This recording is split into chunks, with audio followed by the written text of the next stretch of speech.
I think mental well-being is starting to be on the forefront of everyone's kind of mind, but I don't want it to be a text, like a checkbox. I need it to have like an effective approach. And for me, this hub really kind of nails that down.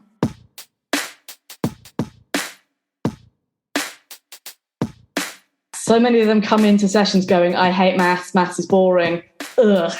But getting them to, it's not so bad after all, is such a big, major kick of encouragement. The world of SEND is really tricky at the moment, and it's getting trickier and trickier. And if we can start at the very top with the people who are supporting these young, vulnerable learners, then we can have more scope the more people we have in this hub. It's important to us that we have such a range of different topics because we really want to deep dive into our specialisms and have a chance to nerd out on the most granular and strategic elements.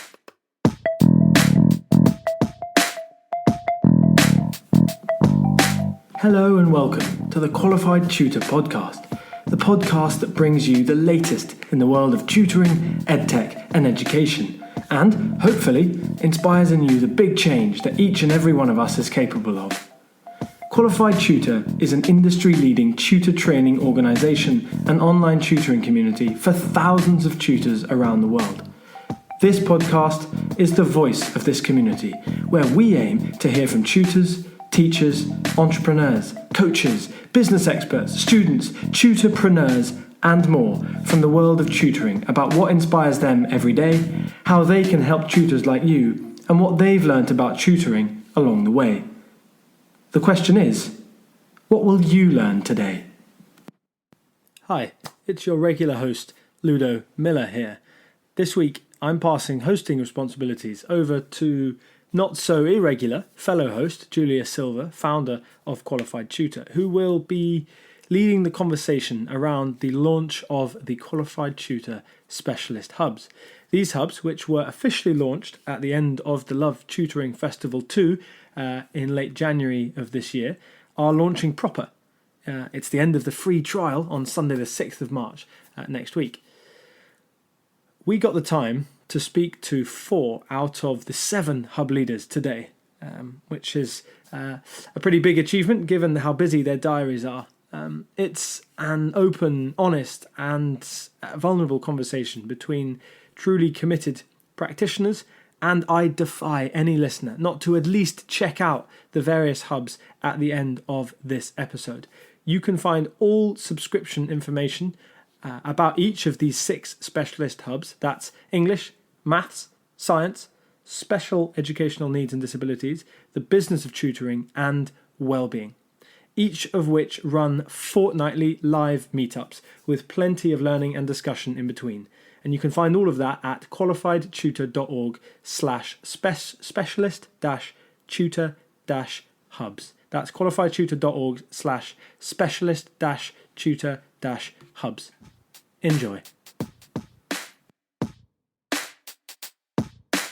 Okay, welcome. I've been looking forward to this so much, and Ludo gave me the huge treat of interviewing you guys for the podcast because you, our specialist hub leaders, are gems in the Qualified Tutor community because you bring your specialism and your enthusiasm together to contribute to our big movement of raising standards in tutoring together.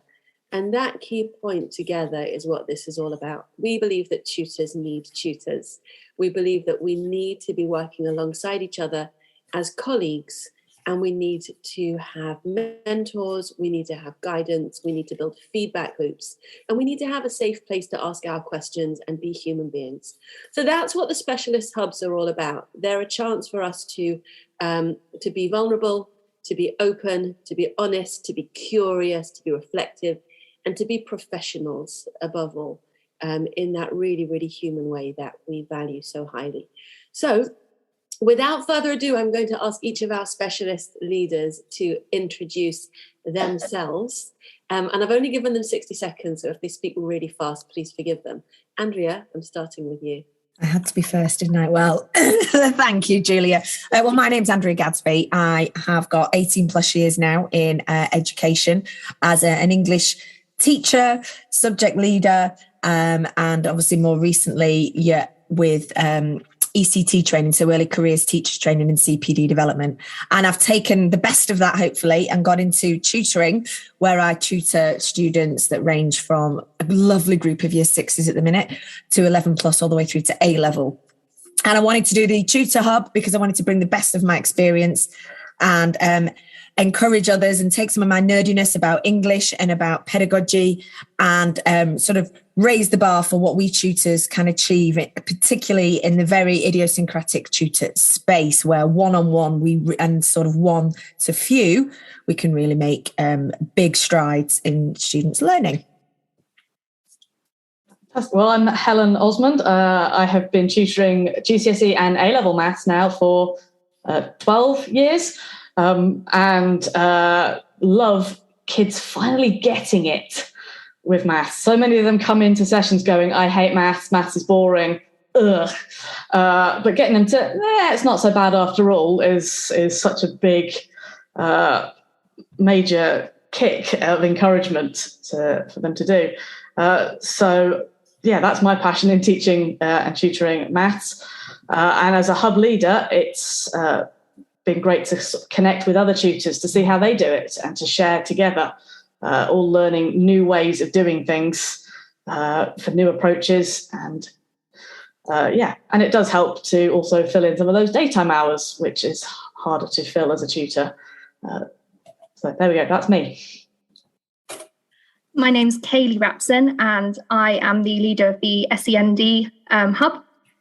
I have been working with SEND children or children who are neurodiverse for more years than I can count, really. 13 years going on. I predominantly worked in early years for a really large amount of my teaching, and I worked in supporting children and families in particular. And it gave me an insight into how we can use some really basic approaches to support neurodiversity. This hub is wonderful because it allows me to share my knowledge, but also gain knowledge from lots of other amazing practitioners as well. So I'm really enjoying it. And my name is Sarahlynn Hodder. I have been in education for over 10 years now, but in tutoring world, I would say in the last 5. The main goal of the Wellbeing Hub is to call on other educators who are really putting an emphasis on building those soft skills and providing them a safe space to share and explore all of the things that they're learning and putting into practice, so we can really raise the standard and raise the bar at blending in those emotional well-being core skills that are really going to serve our students above and beyond the classroom. Gorgeous. Thank you so much. So Andrea is running the English Hub, Helen is running the Maths Hub, Kayleigh is running Special Educational Needs and Disabilities, and Sarahlynn is running Wellbeing. We also have Georgina, who's running Science, and Miguel and Sarah are running the Business of Tutoring Hub. It's important to us that we have such a range of different topics because we really want to deep dive into our specialisms and have a chance to nerd out on the most granular and strategic elements. So let's dive into some of those for a second here. Give us a sense, please, of one of the highlights that you've had so far in the first month of the specialist hubs. What kinds of things have been happening and what's really made them come to life for you? Helen, could we start with you, please? Oh, yeah, absolutely. We had a great nerding out moment in the Maths Hub last week. Nerding out is definitely the right word for it. We took one quadratic equation and took 45 minutes to deep dive into what we needed to have our students learn and be secure in before we started. And the details of that. So we talked about factors and multiples and how we teach that. And we looked at some gamifying of that. We also looked at multiplication negative numbers and having those skills all developed before we even start the algebra of quadratics. So yeah, I couldn't quite believe we took 45 minutes to do one single quadratic equation. I had way more planned, but it was fantastic. And one of the participants emailed later that day and saying that he'd already used the factor games that we'd already had and hadn't even thought about some of the approaches that we'd come to. So yeah, I was buzzing. I had messaged the rest of the team here of the hub leaders. We were high on adrenaline and enthusiasm after that one. It was great. Amazing, because it's exactly what you just said with the students when they have that it hits the spot, and that's what you had in the hub. That's really super. Kayleigh, go for it. I think after the first hub, I realised that we were on something special, because the amount of conversation and people's feelings being known as well. It was such a safe space that we were able to express ourselves and really deep dive into the things that caused us pain as practitioners, but also allowed us to explore ways forward as well. And the connection that we made with each other just emanated into the next session as well. And I think that was a really high point, is just making all of these amazing connections with each other. Yum! Andrea, go for it. Well, we've had 2 English sessions now, and in the in the first one, we just launched straight in. It was similar to what Helen and Kayleigh were saying.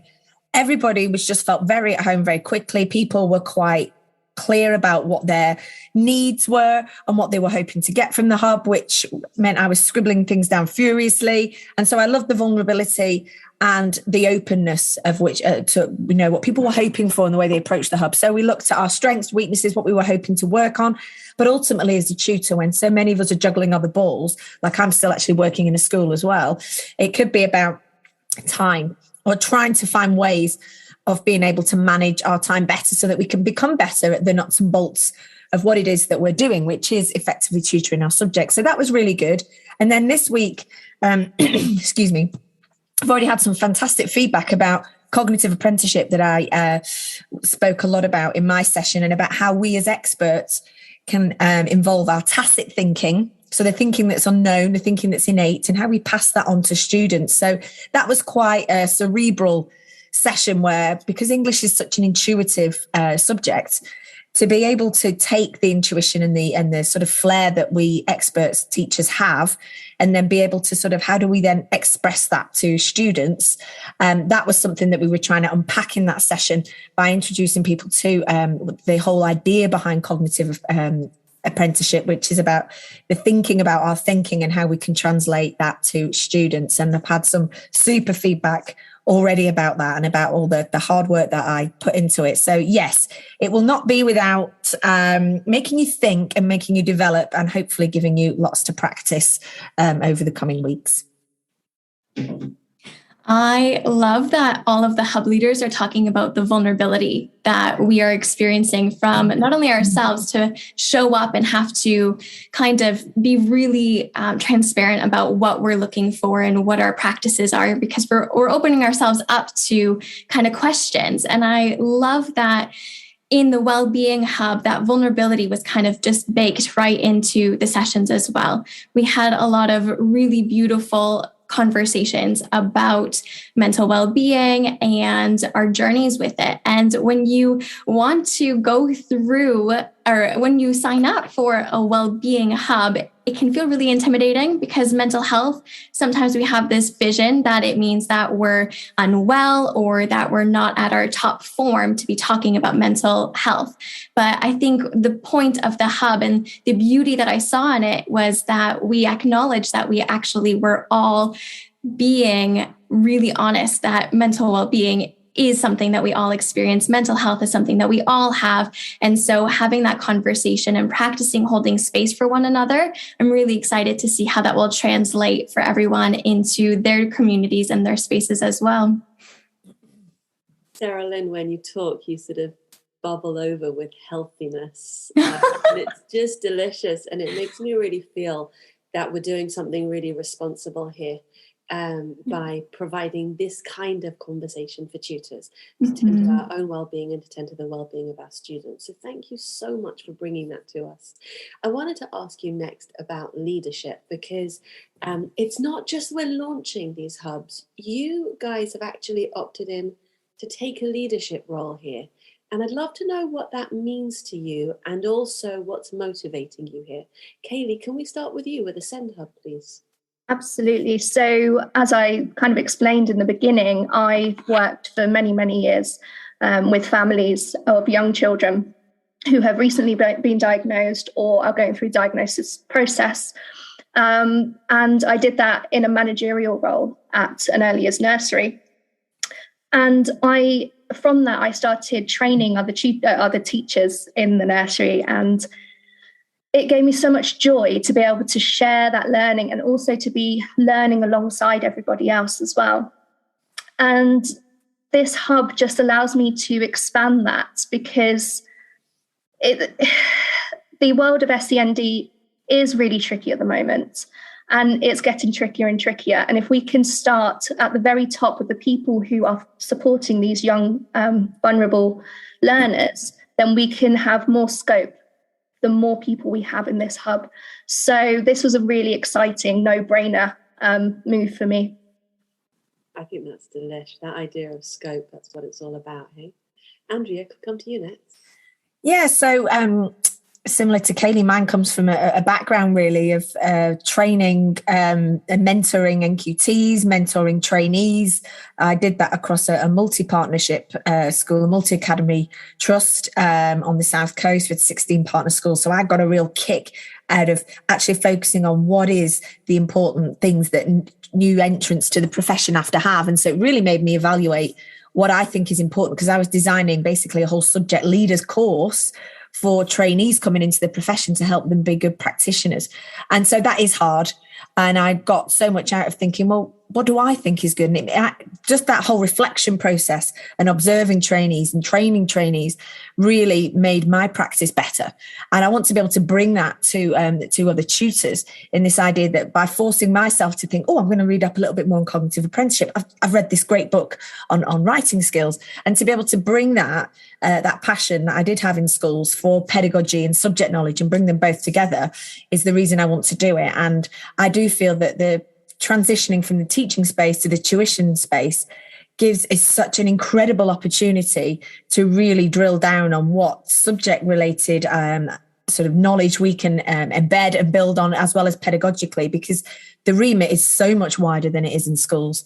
And I think we just need to make sure that we've got a range of teachers or tutors that feel confident enough to be able to come to a space where they can learn and feel supported in that learning. So that's, I just love all things English as well, which helps.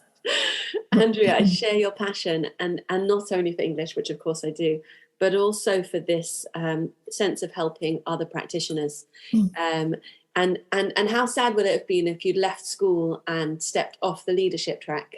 And how lovely that you can continue your progression as a leader in teaching and learning through this hub. And I think that's really, really important in terms of what Qualified Tutors trying to do. We want to enable all of this expertise to be shared between us. And I'm so happy that we can sort of create these progression routes that really take us to grow ourselves and challenge ourselves, even as we step out of the classroom.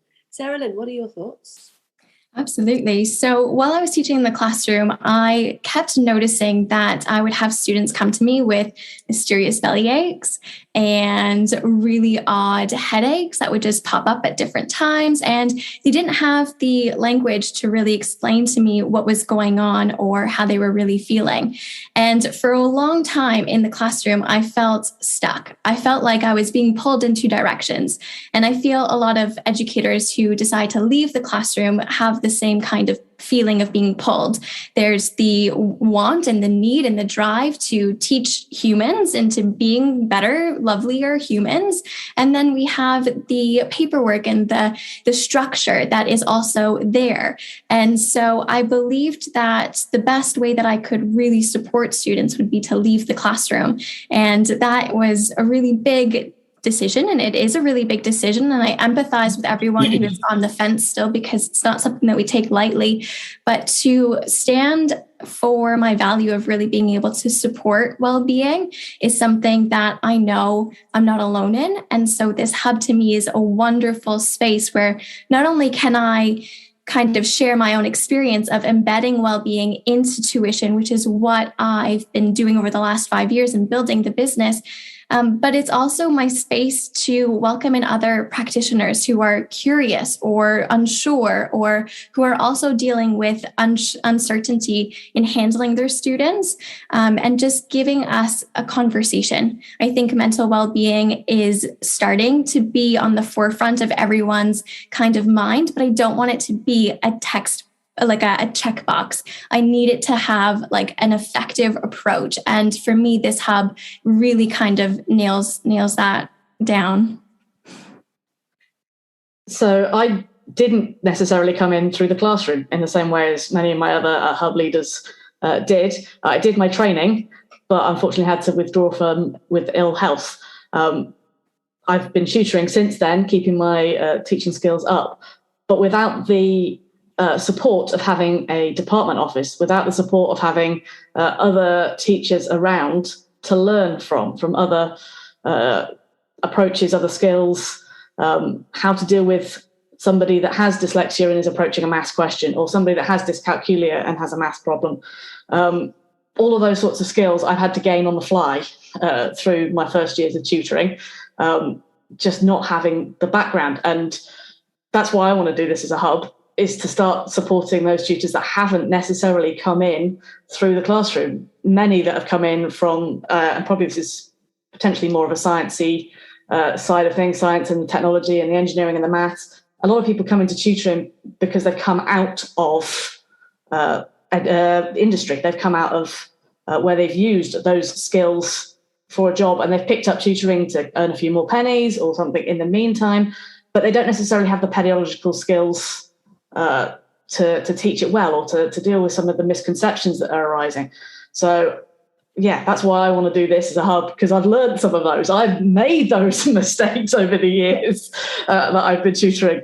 Yeah, teaching things the wrong way, or not necessarily the wisest way, so that the misconceptions develop and issues come on later if you haven't understood something the first time. So yeah, for me, it's really, really important that as we have tutors that aren't necessarily teachers first, that they have those skills to teach well, to teach their subject well, correctly.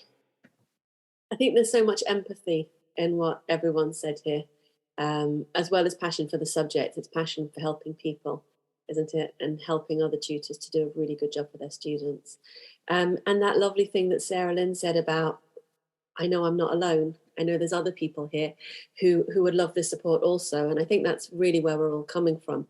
Let me just have a quick taster of what's coming up on your hub in the next few weeks. Andrea, do you want to start us off?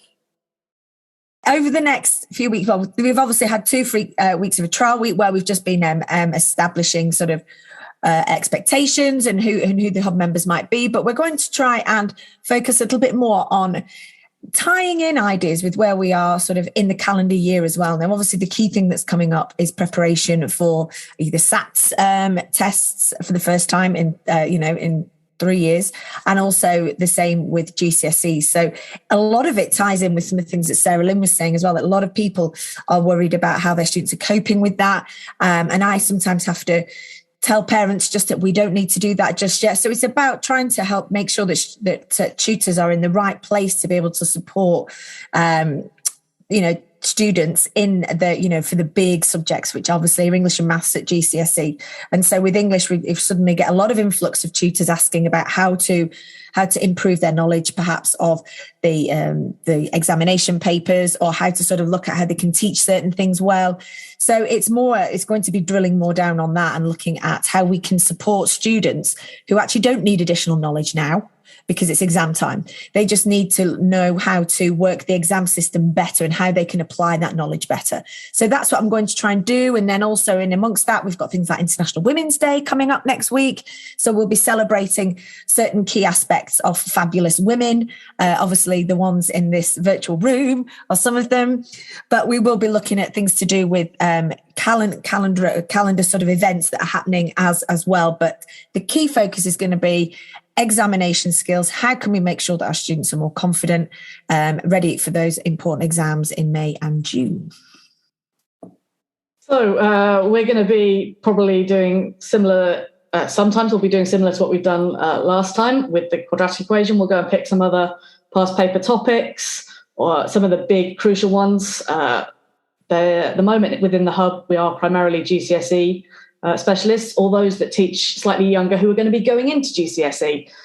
So having some of the questions that could come up, are likely to come up, and looking at our approaches to those and how to help kids that are anxious as they approach those. The amount of kids that panic when they look at algebra and go, ah!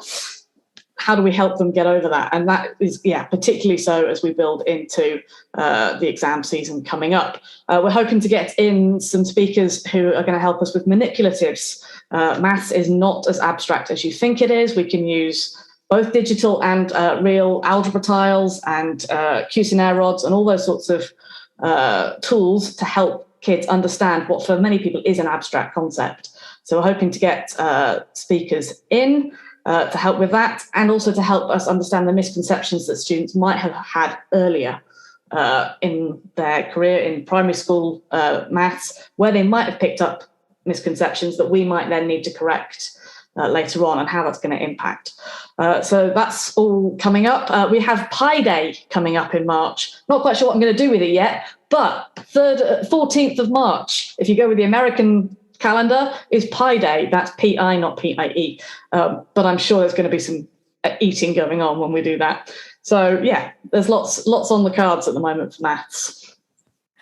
I love that. So for the Wellbeing Hub, we are going to be starting off this week. Actually, tomorrow is World Teen Mental Health Day.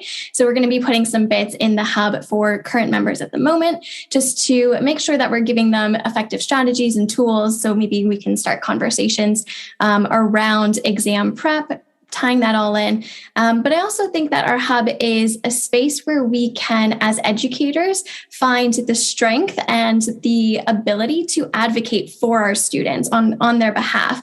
I think, as Andrea said, sometimes we have this vision of, well, we're being hired by someone, and so we are there for kind of working for them. But at the end of the day, we are there for the child. And so if we need to put boundaries around what we're teaching them in that time and focusing more so on those softer skills of performance anxiety and building that confidence and dealing with the stress and anxiety of exam season, I think this hub will be a fantastic space to talk about the ways that we can have those potentially very difficult conversations, because it puts us in a vulnerable position of being almost on the other end of the table of a parent. And I think it's really important that we're able to kind of show that there is no other side. We're both here for the child's kind of need at the end of the day. And so working on those conversations in this hub space, I think will be super powerful. I know I wish that I had someone to kind of soundboard off a couple of these conversations when I was going through them at the start, and even now. So I think these hubs will be a fantastic place for that. I love that phrase, there is no other side. Absolutely love that. Go for it, Kayleigh. So feeding off what everybody else is saying, a lot of us kind of get together when we're planning, and it helps us to kind of see an overview and link everything together, because there's always a link that runs through. And for the SEND Hub, I really want it to be a space for celebration. So next week, we'll be starting off with 10 minutes of celebration. And we'll be continuing that through our live hubs so that we can really talk about our successes as tutors, because that's what we need to focus on. Because there's so many sad things in the world. Let's focus on the things that are good. We will be following a lot of days in the calendar. So, for example, next month we have Down Syndrome Day, Developmental Disabilities Month, and World Autism Awareness Week. And that runs into April as well. So April will be quite heavy on autism, which is my speciality. For the Women's Day next week, we'll be talking a lot about masking and how girls can mask a range of neurodiversities. So there's lots coming there. But what I'm really excited about is the guests that we're going to be having. So we have the education manager of Tourette's Action Group coming to talk with us. We also have her son, who is 16, doing his GCSEs, who has Tourette's and ADHD, and he's happy to come and talk to us about his experiences of school too. We'll also be talking with autistic people, because autistic children who have been through education, to get their ideas. They're actually my brothers, so they're happy to talk to me about their experiences as children going through the education system. And also with my contacts, I want to invite some parents in to talk about their experiences of children being diagnosed, what they wanted to hear at that time as well, so we can really develop the way that we connect with parents when they're going through difficult times. That is so brilliant, to bring in your personal contacts to give us that sense of context and to hear what the lived experience is. I think that's really strong, Kayleigh. Thank you so much. So I'm going to be wrapping up this Hub's introduction with 60-second strategies. So I'm going to ask you each to share with us, from your specialism, a 60-second strategy that will boost somebody's practice in your subject. No pressure. Sarahlynn, off you go. Okay, so one of the first things that I would say is to lean into the feelings that you hear your students say. So if we hear a student say, oh my gosh, algebra, I hate math isn't my strongest, like, get curious about that. Ask them why. Talk to them about what makes them nervous, because once upon a time, I would have probably just brushed them off and said, no, you're fine. Come on, let's just do it. But then that actually closes us down for having vulnerable conversations and really getting to the root cause of it. A lot of the time, it isn't the math. It's the fear of not getting something right. And so we need to lean into those conversations. So my suggestion would be to get curious, be uncomfortable, hold space, and I think a lot of magic will come from that. That was beautiful. Thank you. Kayleigh, go for it. I think most people will expect me to say visual timetables, because I love a visual timetable. But actually, I'm going to deter away from that and talk a little bit just off of what Sarahlynn said, and putting yourself in children's situations. So I'll give you an example. My little brother, for a very long time, would put his head against the TV when it was, the black and white fuzzy things.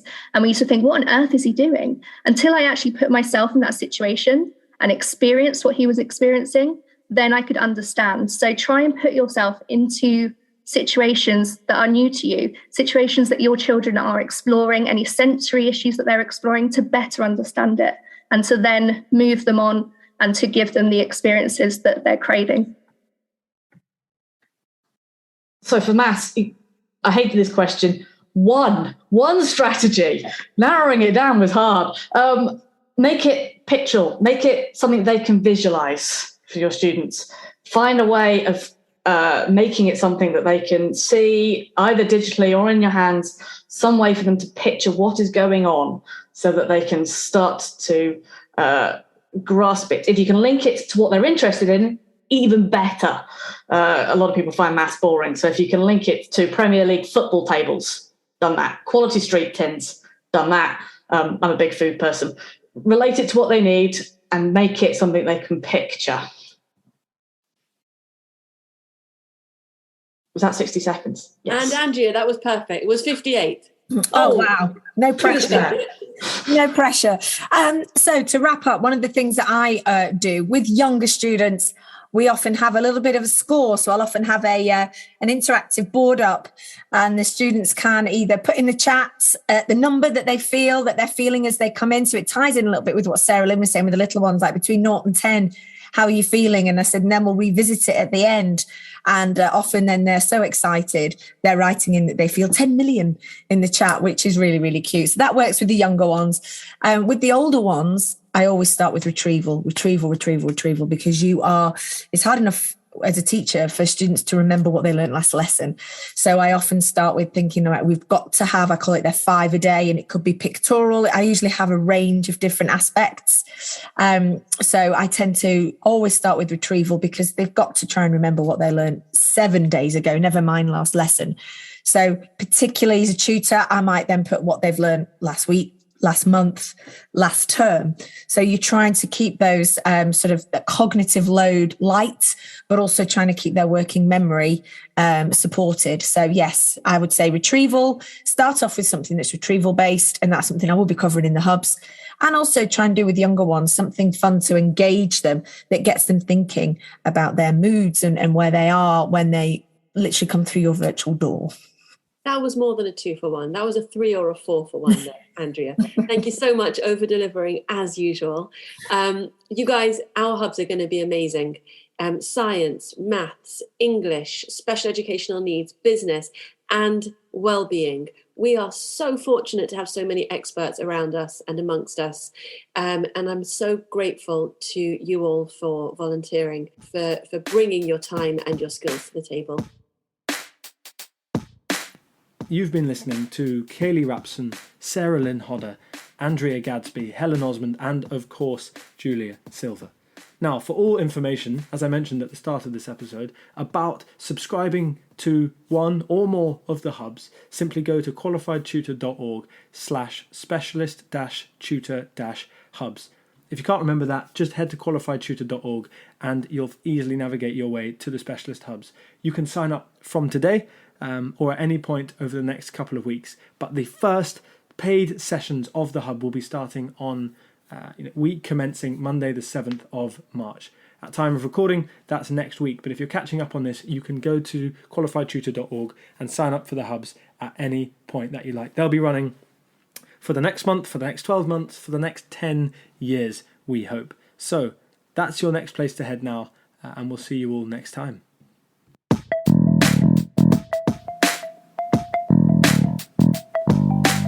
Thank you for listening to this episode of the Qualified Tutor Podcast. Whether you're a regular listener of this podcast or you've just stumbled across it, join the Qualified Tutor Podcast group within the Qualified Tutor community to stay up to date with our latest news, offers, workshops, and of course, simply to meet other tutors like you. Whatever your level as a tutor, our training courses will be the next step in your professional development.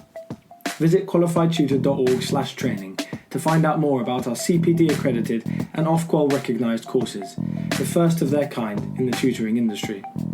Your student deserves the best tutor possible. Make that happen today by joining Qualified Tutor